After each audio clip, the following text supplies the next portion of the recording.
Hello, I'm Michael Rosen, and I've been thinking about this idea, connections. How do we connect to people? Well, if we're connecting in real life, of course, we can talk to them, we can see them, we can hear people, and we can get in touch with them. We can write to them, use the computer, use the phone. We've got all these ways, but how do we connect with people who aren't here?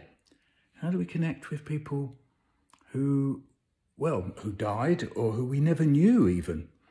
Well, that made me think about my father's father, because my father's father was a bit of a mystery in my family, because my father didn't really ever know him. So think about that. What would it be like to be someone who never really knows their father? Maybe that's the case with some of you. So I tried to think, how can I make a connection with him?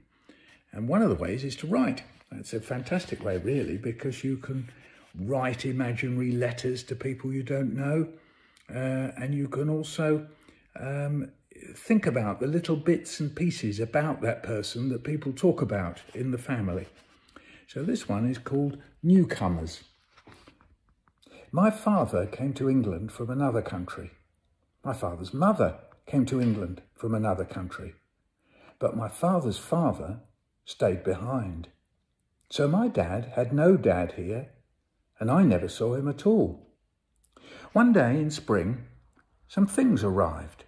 A few old papers, a few old photos, and oh yes, a hulky, bulky, thick checked jacket that belonged to the man I would have called Grandad, the man who stayed behind.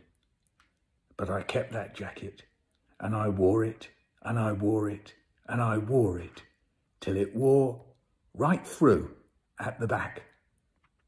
So you can see what I've done there is I've pieced together the little bits about my father's father, the man I would have called Grandad, just the little bits and pieces, and you can see that jacket, how much I got attached to that jacket. Now, you see, I used repetition in the poem. I said, I wore it, and I wore it, and I wore it.